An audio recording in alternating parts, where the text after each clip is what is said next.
Hello, EWG community. This is Samantha Gordon reporting on the Exeter Library Craft Fair that will take place this weekend. We've led interviews with the director of the Exeter Library and one of the artists that will be selling handcrafted products. Let us now hear from our interview from reporter Catherine Larned. Hello, this is Catherine Larned reporting on the Exeter Craft Fair taking place this Saturday, April 30th from 10 to 2 at the Exeter Public Library. Many unique artists will be selling their homemade products at this annual event.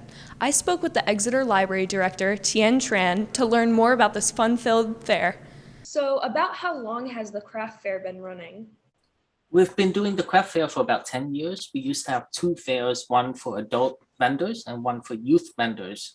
The fair was on hold in 2020 because of the pandemic, and then starting last year, we combined both into one fair and had it in the spring. So this year and going forward, we're going to have one fair in the spring for both adult and youth vendors.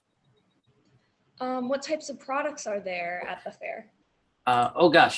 Quite a range of products. Things do have to be handmade, but we have things from home baked goods to organic teas, home decor, plushies, hand dyed clothing, wind chimes, photographic prints, so everything is handmade, a wide category of things, a wide range of things, but I would say the largest category is probably home decor. How do artists get involved with the craft fair? Yeah, so we have a very low barrier of entry that's on purpose.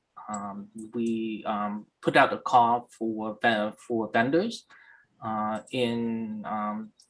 in February or so, maybe a little bit earlier, and then people just have to fill out a one-page application. We are not a juried fair. That means that we don't judge the products. So you just have to apply, and pretty much anyone who applies is accepted into the fair. Unlike a lot of fairs, we do not have an entry fee, so people don't have to pay anything to participate. We think of it in terms of us benefiting the local economy. A lot of people have businesses or side businesses making crafts, and so it's one way that we can support the community. But the library certainly benefits from the traffic, and from the visibility of the fair. How can we encourage the community to go to the fair? Spread the word any way that you can. We do some pretty heavy Facebook promotion for the fair in the month leading up to it. So, we have regular posts to remind people of the fair. Word of mouth goes a long way. Information about the fair is on our website. So you can just tell anyone to go to the library website, exeterpubliclibrary.org, click on craft fair, and see all the information about it. So please help us spread the word however you can. Come support the local artists at the Exeter Craft Fair. Back to you, Sam. Amazing. Thanks so much, Catherine. Now let's hear from Danae Mahanadet, who interviewed an artist that will be attending and selling at the craft fair for her very first time. This is Danae Mahanadet. The craft fair will be displaying the wares of several local artists. One such artist, Marta Malucci, will be selling homemade wreaths at the fair. These adorable wreaths and table decorations inspired by a farmhouse style are definitely something you need to lighten up your home. Here's a snippet with Mrs. Malucci about her amazing wreaths and what inspired her to make them. What are you going to be selling? What's your booth in the fair? So I make handmade and handcrafted farmhouse and country cottage style wreaths and home decor, like centerpieces and anything that goes on your table with a artificial flower arrangements. Really? Is there a reason it's artificial flowers? Well, they last a lot longer than real flowers, and to get into real flowers is a completely different ball game.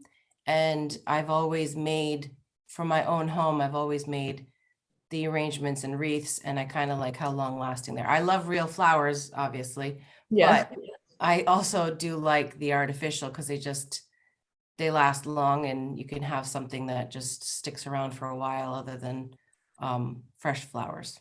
I worked in the retail industry for many, many years, And my favorite departments that I ever worked in was the home department, where I was able to make the displays and arrangements for customers, whether it was all the new spring line that was coming in, where we would actually have wreaths and different types of decor. And so I was able to make those displays to encourage customers to shop.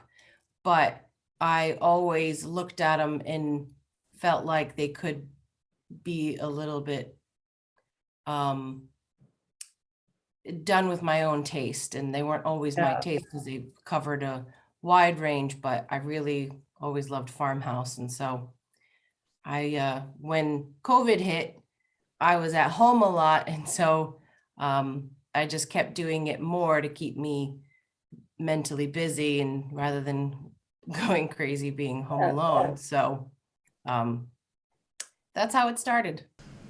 You can see she's very passionate about her craft, as are many other artists that will be displayed on Saturday. Don't forget to stop by and support our local creators. Take it away, Sam. As you can see, our community has a lot to offer. Come stop by the Exeter Public Library between 10 and 2 this Saturday. Thank you for tuning into this report. Have a great day, everybody. See you at the fair on Saturday.